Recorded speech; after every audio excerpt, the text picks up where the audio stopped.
believe that that's the best teacher I know.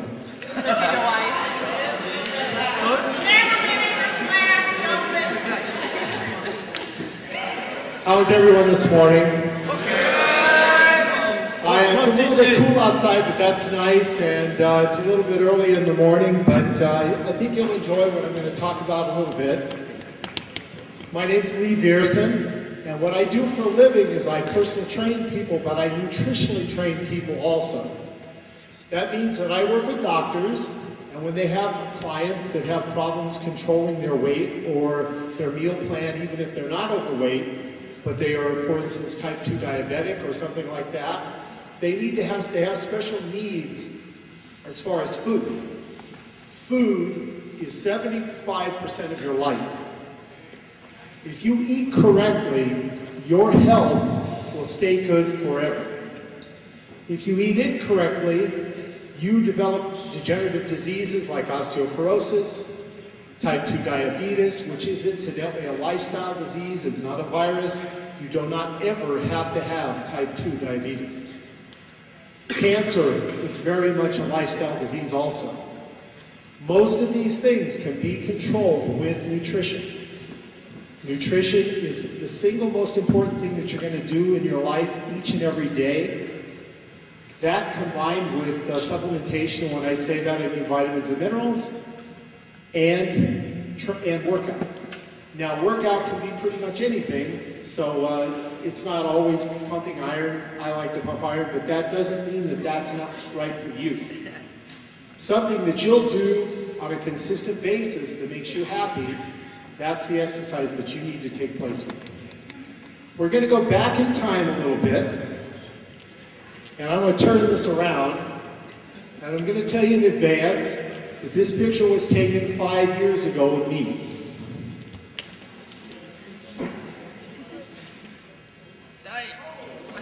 I am the 315-pound, 36% body fat guy at the far end of the picture. I was 56 years old. My cholesterol was 401. That's astronomical. Over 180 is hot. Now they like it down at 160. 401 is world record. It's a great batting average if you're in the American League, but it really is the worst possible thing could happen to you. My blood pressure, the first number of my blood pressure was over 200.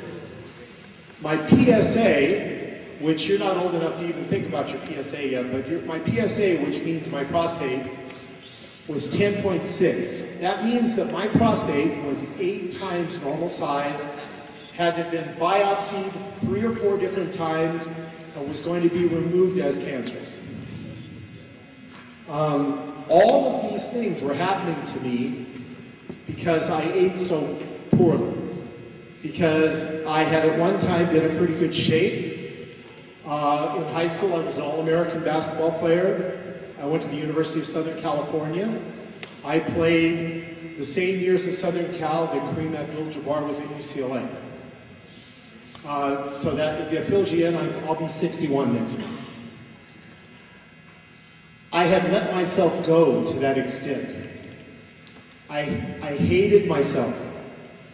I hated my personal image. I was totally and completely addicted to food. I had I was sick for 10 solid years. 10 years. If it wasn't my cholesterol, if it wasn't my blood pressure, it was allergies, or it was any kind of flu. I was the guy lined up for the flu shots. I was the guy that had sinus problems every time any seasonal change was out there. I was the guy who couldn't climb to the top of these stairs without stopping in the middle. My son, who I love very much, used to call me egg with legs. I have kind of lean legs and kind of a big upper body. Well, that's really a gross nickname. That's not something you want to hear from anybody. And incidentally, my wife had called me that a couple times too. But my son invented that nickname. That is a really terrible way to live your life. My back hurt, my knees hurt, my feet hurt.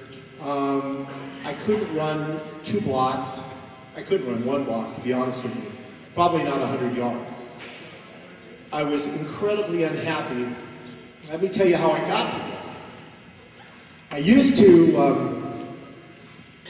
I worked in the restaurant nightclub business. Great place for a food addict to work. I ran Alfredo de Roma, which is Alfredo's at Epcot. It's the busiest Italian restaurant in the world. They invented fettuccine Alfredo. And I ate a lot of it. I would, in the afternoons, before I went to work, at least twice a week, I would go to Popeye's Chicken. Gotta have some greasy Popeye's chicken back then. I would get the 9-piece box of chicken that you came with a large side of coleslaw and 4 biscuits.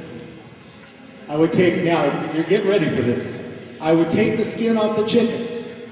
I would put the coleslaw in the skin, roll the skin up, eat the skin, eat the chicken, and then wash it down with the biscuits and 2 liters of Diet Mountain Dew.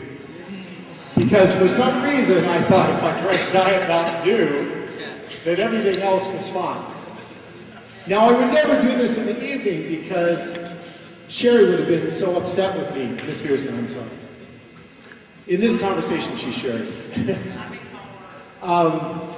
You know, I would never do that at nighttime because I didn't want her to see me eat like that. And at nighttime, I ate pretty normal. But in those days, I thought that if I had a salad for dinner, it was a Caesar salad with extra dressing, extra croutons, extra cheese. So in other words, I was kind of having Caesar soup with a little lettuce in it. Lived on mashed potatoes, carrot cake. If I ate prime rib, I ate the fat first. You know, it's very difficult to admit that now. And I also counsel people with food addictions. And I have a radio, I work on a radio show on WDIZ called The Couch with an addiction psychologist named Luis Delgado. And we talk on the radio to people all the time who are just like I was.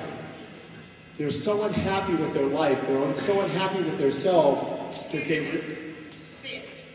Please. They're so unhappy with themselves and their lives that they turn to food for comfort. And I'm telling you that that's a terrible way to live your life. I used to take a shower and I put on a t-shirt after I took the shower before I shaved because I don't think I looked at myself from the waist up in a mirror without clothes on for about 10 years. I wore a t-shirt to bed. I was so embarrassed. I had such a low body image. And what happens in that situation is as your body image drops, then your relationships with other people become strained because instead of you being confident and